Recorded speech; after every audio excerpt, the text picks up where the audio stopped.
আবারও প্রশ্ন করতে চাইলে করতে পারেন, পাল্টা প্রশ্ন করতে চাইলে করে ফেলেন, আমরা আপনাকে ভালোবাসি। স্যার, আমি অধ্যয়ের ব্যাপারে শিওর নই। কোনো সমস্যা নেই, আমি আপনার সমালোচনা করছি না, প্রশ্নটা করেন। আর আমি এখানে সঠিক কথাগুলো বলছি, আপনি যদি ভুল রেফারেন্স দিয়ে থাকেন তাহলে আমি সেটাকে শুধরে দেবো। বলছি না যেটা আপনাকে জানতেই হবে, আপনিও কম্পিউটার না আমিও কম্পিউটার নই। তবে আমার মনে হয় এটা আছে 8 নম্বর সূরাতে। সম্ভবত সূর্য পৃথিবীর চারপাশে ঘুরছে। কোরআনের কোথাও এটা বলা নেই, আপনাকে আমিই বলছি। যে আয়াতটা বলেছেন সেটা সূরা আম্বিয়া অধ্যায় 21 আয়াত নাম্বার 33। তসলিমা নাসরিন এটা বলেছিল, এছাড়াও ইসলামের অনেক সমালোচকও বলেছিল। অধ্যায় 8 মানে সূরা আনফালের কোথাও বলা হয়নি যে সূর্য ঘুরছে, কোনো আয়াতেই বলছে না সূর্য ঘুরছে। এর কাছাকাছি যে আয়াতটা পাবেন, যদি আরবি না জানেন তাহলে কোরআনের অনুবাদ পড়েন, এটা সূরা আম্বিয়া। আপনার রেফারেন্সটা ছিল কাছাকাছি, মাত্র 11টা আয়াতের পার্থক্য। আপনার রেফারেন্সটা ছিল সঠিক, অধ্যায় নাম্বারটা সেটা 21, তবে আয়াতটা 22 নাম্বার ছিল না, সেটা ছিল 33। আপনার কাছে কোরআন আছে? না, অধ্যায় নম্বর 21 আয়াত 22, ঈশ্বর বিশ্ব জগৎকে নিয়ন্ত্রণ করেন। আচ্ছা, আরেকটা, ঈশ্বর মহাবিশ্বকে নিয়ন্ত্রণ করেন। এখন আমি আপনাকে বলি, বিজ্ঞান এখনো এতটা উন্নত হয়নি যে আল্লাহ সুবহানাহু ওয়া তাআলা সম্পর্কে কিছু জানাতে পারবে। একটা লেকচার দিয়েছিলাম, is the Quran God's word, সেখানে বৈজ্ঞানিকভাবে প্রমাণ করেছি যে আল্লাহ সুবহানাহু ওয়া তাআলা আছেন। ভলান্টিয়ারদের অনুরোধ করবো ওনাকে একটা ভিডিও ক্যাসেট দিতে। ভাই আশরাফকে অনুরোধ করছি, আপনি ভলান্টিয়ারদের বলেন আমি আপনাকে গিফট করব একটা video cassette, is the Quran God's word. সেখানে বেশ কিছু বৈজ্ঞানিক বিষয় নিয়ে আমি বলেছি, আর আমি প্রমাণ করেছি বিজ্ঞান দিয়ে যে আল্লাহ সুবহানাহু ওয়া তাআলা অবশ্যই আছেন। তাই আজকের বিজ্ঞান আর সেরা বিজ্ঞানীরা ঈশ্বরকে তারা বাদ দিচ্ছেন না, তারা ঈশ্বরের নকল রূপগুলো বাদ দিচ্ছেন, লা ইলাহা। তারা আল্লাহকে বাদ দিচ্ছেন না, বরং ঈশ্বরের নকল রূপগুলোকে তারা বাদ দিচ্ছেন, লা ইলাহা ইল্লাল্লাহ। বুঝলেন? পৃথিবীর সেরা বিজ্ঞানীরা এটা বলছেন। তারা সবাই ঈশ্বরে বিশ্বাস করেন, বেশিরভাগ, কেউ কেউ হয়তো বিশ্বাস করে না, তবে বেশিরভাগ বিজ্ঞানী মানেন একজন সৃষ্টিকর্তা অবশ্যই আছেন। বিশ্বজগৎ কিভাবে সৃষ্টি হয়েছে? বর্তমানের বিজ্ঞান আমাদের বলছে যে এই বিশ্বজগৎ কিভাবে সৃষ্টি হয়েছে, কিভাবে? বিগ ব্যাং এর মাধ্যমে। ঠিক? হ্যাঁ, খুব ভালো, বিগ ব্যাং। আর বর্তমানের বিজ্ঞান বলে যে একেবারে প্রথম দিকে ছিল বিন্দু, পুরো বিশ্বজগৎ, তারপর সবকিছু আলাদা হয়ে গেল, একটা বিস্ফোরণ, সেখান থেকে হলো গ্যালাক্সি, তারপর হলো নক্ষত্র, বিভিন্ন গ্রহ, চাঁদ, সূর্য, আমাদের এই পৃথিবী। এটাকে বলা হয় বিগ ব্যাং। আমরা বিগ ব্যাং সম্পর্কে কবে জানতে পেরেছি? 20 বছর, 30 বছর, 40 বছর আগে। ঠিক?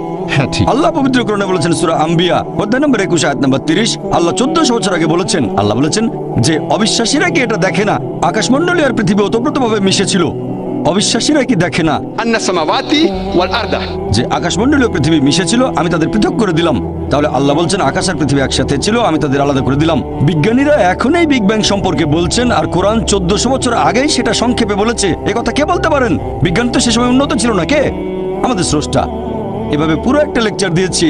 আপনি আমার ভিডিও ক্যাসেট দেখেন, কোরআন এন্ড মডার্ন সায়েন্স আর is the Quran God's word. ইনশাআল্লাহ যদি আপনি খোলা মন নিয়ে দেখেন তাহলে আপনিও এটা মানবেন, আল্লাহ একজন আর তিনি বিশ্বজগতের স্রষ্টা। ধন্যবাদ। আপনি যে কোনো প্রশ্ন করতে পারেন, আমার কখনোই খারাপ লাগবে না। আমি জানি আপনার কথা পরস্পর বিরোধী না হলেও কোনো সমস্যা নেই, এটা আমার কাজ, আমি একজন দায়ী, এটা আমার পেশা। আমার সমালোচনা করতে পারেন, কোরআনের সমালোচনা করতে পারেন, আমার বয়স কম, এগুলো আমি নিতে পারবো, আলহামদুলিল্লাহ, কোনো সমস্যা নেই। আমি কখনোই বিরক্ত হব না, আপনি যে কোনো প্রশ্ন করতে পারেন, কোনো সমস্যা নেই। এখন প্রশ্ন করলেন যে আমি যখন লেকচার দিচ্ছিলাম বলেছিলাম শুধু আনন্দের জন্য আমরা পশু হত্যা করব না, খেলার জন্য। শিকার করে কোনো পশুকে হত্যা করবেন না, কোনো উদ্দেশ্য ছাড়া নয় যে শিকার করে মজা পেলেন। এখন আমরা নন ভেজ শুধুমাত্র স্বাদের জন্য খাই তা নয়, খাই বেঁচে থাকার জন্য। যদি বলেন পশু পাখির মাংস খাবেন না, তাহলে তো শাকসবজিও খাবেন না, তখন খাবো কিভাবে, বাঁচবো কিভাবে, আমরা বাঁচবো কিভাবে? তাহলে একটু পরিষ্কার করি, যেটা আবশ্যিক আমি সেটার কথা বলছি না, কিন্তু ধরেন একটি পশুর মাংস সুস্বাদু, আর শুধুমাত্র আমার ভালো লাগার জন্যই পশুটাকে হত্যা করছি। হয়তো খিদে লেগেছে, এটা কি পাপ হবে? যদি খাবার জন্য হয়, স্বাদ ভালো হলে কোনো সমস্যা নেই, আপনাকে তো খেতে হবে। খাবার না খেলে বাঁচতে পারবেন না, খাবার না খেলে টিকে থাকতে পারবেন না। তাই ঈশ্বর বলেছেন, এটা আছে মনুস্মৃতিতে অধ্যায় 5 অনুচ্ছেদ নম্বর 30, কিছু প্রাণীকে সৃষ্টি করা হচ্ছে খাদ্য হিসেবে, আর কিছুকে আমি খাদ্য। মনুস্মৃতির ব্যাপারে জানতে চাচ্ছি না, আমি তো পড়েছি। তবে আমি এটা জানতে আগ্রহী না। আমি জানতে চাচ্ছি আপনার মতামত। আমার এটা কি মতামত- সঠিক না ভুল? শুধুমাত্র খেতে সুস্বাদু বলে কোনো পশু হত্যা সঠিক কিনা? প্রাণী হত্যা করা মোটেও অপরাধ হবে না যদি করে থাকেন খাবারের জন্য। অনেক অনেক ধন্যবাদ। কেন? কারণ কোরআন অনুমতি দিয়েছে সূরা মাইদা অধ্যায় 5 আয়াত 1। মনুস্মৃতিও বলছে, আপনি হয়তো জানতে চান না কিন্তু অন্যদের জন্য বলছি, মনুস্মৃতির এই কথাটা আমি বিশ্বাস করি কিন্তু অন্য কথাগুলো বিশ্বাস করি না। তবে মনুস্মৃতির এই অনুচ্ছেদটা বিশ্বাস করি, অধ্যায় 5 অনুচ্ছেদ 30, সর্বশক্তিমান ঈশ্বর কিছু প্রাণীকে বানিয়েছেন খাদক আর কিছুকে খাদ্য। তাহলে যদি খাওয়ার উপযোগী কোনো প্রাণীর মাংস খান সেটা পাপ হবে না। একইভাবে পবিত্র কোরআন বলছে কিছু প্রাণীকে সৃষ্টি করা হয়েছে খাবার জন্য। তবে হ্যাঁ, যদি নিষিদ্ধ কোনো প্রাণীর মাংস খান তাহলে সেটা পাপ হবে। তাহলে সেই গবাদি পশু, ভেড়া, গরু ইত্যাদি যেগুলো খাওয়ার অনুমতি আছে পবিত্র কোরআনে, সেই প্রাণীর মাংস যদি খান সেটা সুস্বাদু হলেও কোনো সমস্যা নেই। কিছু মানুষ তো সুস্বাদু ভেজিটেবল খেতে চায়, কেউ খায় বেগুন, কেউ হয়তো খায় ফুলকপি, কোনো সমস্যা নেই। যদি আপনার কথা মেনে নেই তাহলে তো কিছুই খাওয়া যাবে না।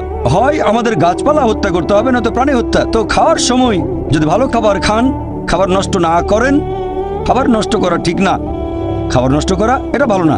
যদি হত্যা করেন খাওয়ার জন্য, বেঁচে থাকার জন্য, সেটা সুস্বাদু হলেও সমস্যা নেই, অনুমতি আছে।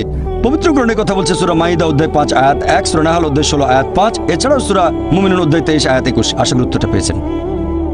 এবারের প্রশ্ন পুরুষদের মধ্য থেকে। তবে 50 বছর আগে বা কয়েকশো বছর আগে আমার মনে হয় না পুরো পৃথিবী জুড়ে ইসলাম প্রচারিত হয়েছিল।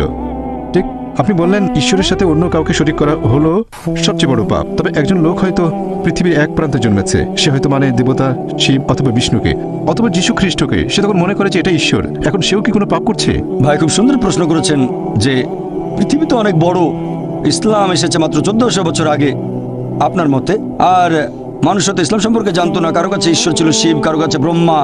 এখানে সমস্যা কোথায়? কেউ মানে যীশু খ্রিস্ট হলেন ঈশ্বর, সমস্যা কোথায়? আমি কম্পারেটিভ রিলিজিয়নের একজন ছাত্র। পবিত্র কোরআন বলছে এটা ঠিক না, এমনকি হিন্দু ধর্মগ্রন্থ বলছে, খ্রিস্টানদের ধর্মগ্রন্থ, যীশু ঈশ্বর কিনা এই প্রসঙ্গে বলেছি, খ্রিস্টানদের ধর্মগ্রন্থ বলছে এটা ঠিক না। তাহলে খ্রিস্টানরা উপাসনা করে কেন?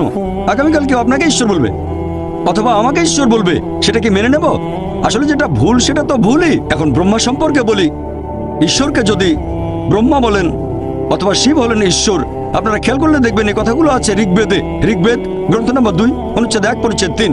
সর্বশক্তিমান ঈশ্বরকে 33টি আলাদা নামে ডাকা হয়েছে শুধুমাত্র ঋগ্বেদে গ্রন্থ 2 অনুচ্ছেদ 1। তার একটা হচ্ছে ব্রহ্মা। ব্রহ্মা অর্থ সৃষ্টিকর্তা। সৃষ্টিকর্তার আরবি করলে হবে খালিক। আমাদের মুসলিমদের কোনো আপত্তি থাকবে না যদি কেউ বলে সর্বশক্তিমান ঈশ্বর খালিক, সৃষ্টিকর্তা বা ব্রহ্মা। কিন্তু কেউ যদি বলে ব্রহ্মা হলেন সর্বশক্তিমান ঈশ্বর, যার 4টা মাথা, প্রত্যেক মাথায় একটা মুকুট, আমরা মুসলিমরা এই কথায় প্রবল আপত্তি জানাবো। এছাড়াও আপনি যাচ্ছেন যজুর্বেদের বিরুদ্ধে। অধ্যায় 32 অনুচ্ছেদ 3 বলা হয়েছে মহান ঈশ্বরের কোনো প্রতিমূর্তি নেই। বিষ্ণুর ব্যাপারও এক। বিষ্ণু মানে পালনকর্তা। এই পালনকর্তা বা রক্ষাকর্তা শব্দটাকে যদি আরবি করেন সেটা হবে রব। আমাদের মুসলিমদের কোনো আপত্তি নেই যদি কেউ সর্বশক্তিমান ঈশ্বরকে বলে রব বা পালনকর্তা বা রক্ষাকারী বা বিষ্ণু। কিন্তু যদি কেউ বলে বিষ্ণু হলেন সেই ঈশ্বর যিনি সাপ দিয়ে তৈরি আসনে করে ঘুরে বেড়ান, 4টা হাত আছে, একটা হাতে চক্র, বাম হাতে শাঁখ, গরুর নামে একটা পাখির পিঠে চড়ে বেড়ান, আমরা মুসলিমদের প্রবল আপত্তি জানাবো। এছাড়াও আপনি যাচ্ছেন শ্বেতাসূত্র উপনিষদের বিরুদ্ধে। অধ্যায় নম্বর 4 অনুচ্ছেদ 19 বলা হয়েছে ঈশ্বরের কোনো প্রতিমূর্তি নেই। তাহলে ভাই যদি কিছু মানুষ ভুল জিনিস মেনে চলে, এমন ব্রহ্মাকে মানে যার কোনো প্রতিমূর্তি নেই, আর তার সাথে যদি কাউকে শরীক না করে, কোনো সমস্যা নেই। আপনার প্রশ্ন নিয়ে বলি যে মানুষ হয়তো ইসলামের কথা জানে না। আমার লেকচার আগেও বলেছি যে ইসলাম কোনো নতুন ধর্ম নয় যেটা এসেছে 1400 বছর আগে। ইসলাম আছে সভ্যতার পূর্বলগ্ন থেকে। আর যীশু খ্রিস্ট নিজেও প্রচার করেছেন ইসলাম। যিশু বলেছেন আমার ইচ্ছা নয়, গসপেল অফ জন অধ্যায় 5 অনুচ্ছেদ 30, আমার ইচ্ছা নয় পিতার ইচ্ছা পূরণ করি। যদি কেউ বলে আমার ইচ্ছা নয় সর্বশক্তিমান ঈশ্বরের ইচ্ছা, সে মুসলিম। তাহলে যীশু খ্রিস্ট বা ইসলাম ছিলেন একজন মুসলিম। ঈশ্বরের কাছে আত্মসমর্পণ ছাড়া কিছুই প্রচার করেননি। এই কথাগুলো আরবি করলে হবে ইসলাম। আদম আলাইহিসসালাম আল্লাহর কাছে আত্মসমর্পণ বাদে আর কিছুই প্রচার করেননি। নূহ নবী আল্লাহর কাছে আত্মসমর্পণ বাদে কিছুই প্রচার করেননি। মুসা নবী আল্লাহর কাছে আত্মসমর্পণ বাদে কিছুই প্রচার করেননি। যীশু খ্রিস্ট আল্লাহর কাছে আত্মসমর্পণ বাদে কিছুই প্রচার করেননি। সবাই শান্তিতে থাকুন, কথাটা আরবি করলে হবে ইসলাম। মুহাম্মদ সাল্লাল্লাহু আলাইহি ওয়াসাল্লাম হলেন সর্বশেষ চূড়ান্ত নবী। তিনি শুধুমাত্র মুসলিম বা আরবদের জন্য আসেননি। আল্লাহ পবিত্র কোরআনে বলেছেন সূরা আম্বিয়া অধ্যায় 21 আয়াত নম্বর 107, ওমা আরসালনাকা ইল্লা রাহমাতাল লিল আলামিন। আমি তো তোমাকে প্রেরণ করেছি কেবল মানুষ জাতির প্রতি রহমত হিসেবে, পৃথিবীর সব মানুষের প্রতি রহমত হিসেবে, সকল সৃষ্টির প্রতি রহমত হিসেবে, পুরো বিশ্বজগতের প্রতি রহমত হিসেবে। সেজন্য এটা প্রত্যেক মুসলিমের দায়িত্ব। আমার লেকচারের শেষে পবিত্র কোরআনের একটা আয়াত বলেছিলাম, সূরা আলে ইমরান অধ্যায় 3 আয়াত 110 বলা হয়েছে প্রত্যেক মুসলিমের দায়িত্ব হচ্ছে ইসলামের বাণী প্রচার করা অন্যদের কাছে। আর আল্লাহ পবিত্র কোরআনে বলেছেন সূরা ফুসিলাত অধ্যায় 41 আয়াত নম্বর 53, আল্লাহ বলেছেন সানুরিহিম আয়াতিনা ফিল আফাকি ওয়া ফি আনফুসিহিম হাত্তা ইয়াতাবায়ানা আন্নাহুল হক। তাদের জন্য আমার নিদর্শনগুলো ব্যক্ত করব দিগন্ত রেখার সবচেয়ে দূরবর্তী এলাকায় এবং তাদের নিজেদের মধ্যে, যতক্ষণ তাদের কাছে স্পষ্ট না হয় এটাই সত্য। পৃথিবীতে কিছু মানুষ হয়তো থাকে অনেক দূরে কোনো জায়গায়, আর তারা ইসলামের কথা শুনেনি আপনার মত অনুযায়ী। আল্লাহ বলেছেন যে তিনি তার সত্যের বাণী পৌঁছে দেবেন প্রত্যেক মানুষের অন্তরে, দিগন্ত রেখার নিদর্শন দিয়ে তাদের নিজেদের মধ্যে। তাহলে আমাদের স্রষ্টা আল্লাহ সুবহানাহু ওয়া তাআলা নিজেই এই বাণী পৌঁছে দেবেন, স্রষ্টার কাছে আত্মসমর্পণের বাণী পৌঁছে দেবেন। তাই আমরা দায়িত্ব পালন না করলেও বাণীগুলো ঠিকই পৌঁছে যাবে। তখন সেটা প্রত্যাখ্যান করলে আপনি ক্ষতিগ্রস্ত হবেন। যদি গ্রহণ করেন তাহলে পরীক্ষায় পাশ করবেন। আশা করি উত্তরটা পেয়েছেন।